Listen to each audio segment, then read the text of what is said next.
ರಾಜ್ಯದಲ್ಲಿ ಮಳೆ ಅಬ್ಬರ ತಗ್ಗಿದೆ. ಆದರೆ ಮಳೆಯಿಂದ ಉಂಟಾಗಿರುವ ಹಾನಿ ಕಡಿಮೆಯಾಗಿಲ್ಲ. ಮಳೆ ಹೊಡೆತಕ್ಕೆ ರೈತರು ಕಂಗಾಲಾಗಿದ್ದು ಬೆಳೆ ಕಳ್ಕೊಂಡು ಪರದಾಡ್ತಿದ್ದಾರೆ.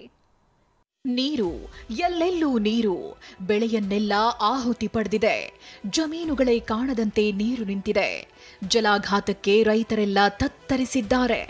ಗದಗದ ಅನ್ನದಾತರ ನೆಮ್ಮದಿಯೇ ಈ ಬಾರಿಯ ಮಳೆ ನುಂಗಿ ಹಾಕಿದೆ. ನಿರಂತರ ಮಳೆಯಿಂದಾಗಿ ಶಿರುಂಜ್ ಗ್ರಾಮದಲ್ಲಿ ಸಾವಿರಾರು ಎಕರೆ ಗೋವಿನ ಜೋಳ ಹಾಳಾಗಿದೆ. ಬೆಳೆ ಕಳೆದುಕೊಂಡು ರೈತರು ದಿಕ್ಕೆ ತೋಚದಂತಾಗಿದ್ದಾರೆ. ಎಲ್ಲ ಇಡೇ ಭೂಮಿ ನೀರು ನಿಂತು ನೋಡ್ರಿ. ಒಂದು ಹೊಲನೂ ತೆನಿ ಮುಡಿಲ್ರಿ, ತೆನಿ ಇಟ್ಟಾಕೋರಿ. ಅದು ಗಾಂಜಾಳ ನಾಳೆ ಮಾರ್ಕೆಟಿಗೆ ಒಂದು ಕ್ವಿಂಟಲ್ ಸತ್ಯ ಬರಲ್ರಿ. ಎಕರೆಗೆ ಒಂದು 25-30-35 ಸಾವಿರ ರೂಪಾಯಿ ಖರ್ಚು ಮಾಡಿವ್ರಿ. ಹರಗದು, ಗಳೆದ್ದು, ನೆಗಲ ಹೊಡೆದು, ಗೊಬ್ಬರ ಬೀಜ, ಕಳೆದ್ದು ಎಲ್ಲ ಮಾಡಿದ್ರು ಏನಿಲ್ರಿ. ಸಾಲ ಕೇಳಕ್ಕೆ ಹೋದ ಸಾಲ ಕೊಡೋದು. ಇಲ್ಲಿ ನೋಡಿ, ಕಾಲುವೆ ನೀರು ನುಗ್ಗಿ ಜಮೀನುಗಳೇ ಮಾಯವಾಗಿರೋದನ್ನ. 3-4 ದಿನಗಳಿಂದ ಸುರಿದ ಮಳೆಗೆ ಚಾಮರಾಜನಗರ ಜಿಲ್ಲೆ ಕೊಳ್ಳೇಗಾಲದ ಹೊಂಡರಬಾಳು, ಮದುವನಹಳ್ಳಿ, ಟಿಸಿ ಹುಂಡಿ ಗ್ರಾಮದಲ್ಲಿ 70 ಎಕರೆಗೂ ಹೆಚ್ಚು ಬೆಳೆ ಜಲಾವೃತಗೊಂಡಿದೆ.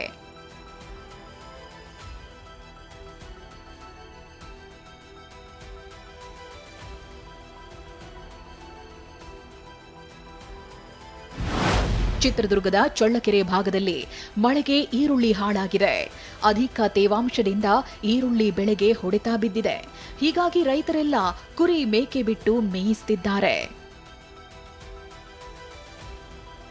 ಒಳ್ಳೆ ಬೆಲೆ ಇಲ್ಲ, ಹಾಗಾಗಿ ಎಲ್ಲ ಕುರಿ ಬಿಟ್ಟು ಮೇಯಿಸ್ತಾರೆ. ಪ್ರತಿಯೊಬ್ಬ ರೈತರನ್ನು ಮೇಯಿಸ್ತಾರೆ. ಯಾರು ಈರುಳ್ಳಿ ಕಿತ್ತು ಮಾರ್ಕೆಟಿಗೆ ತಗೊಂಡು ಹೋಗ್ತಾ ಇಲ್ಲ.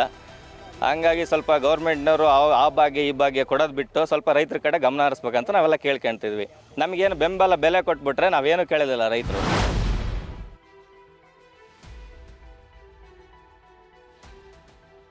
ಕಾರಂಜ ಡ್ಯಾಂನಿಂದ ನೀರು ಬಿಟ್ಟಿದ್ದೇ ತಡ ಮಾಂಜ್ರಾ ನದಿಯೊಡಲು ಅಬ್ಬರಿಸಿತ್ತು.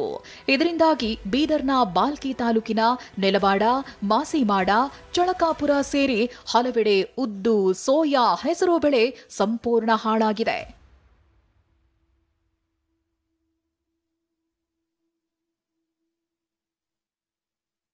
ಇನ್ನು ಹಾಸನದ ಸಕಲೇಶಪುರದಲ್ಲಿ ಜಿಟಿ ಮಳೆ ಸುರಿಯುತ್ತಿದ್ದು ಗಜಪಡೆ ಫುಲ್ ಜಾಲಿ ಮಾಡ್ತಿವೆ.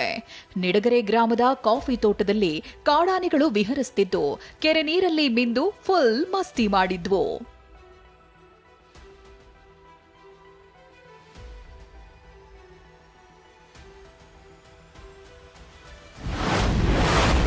ನಾಳೆ ಆಲಮಟ್ಟಿ ಡ್ಯಾಂಗೆ ಸಿಎಂ ಬಾಗಿನ ಸಮರ್ಪಣೆ.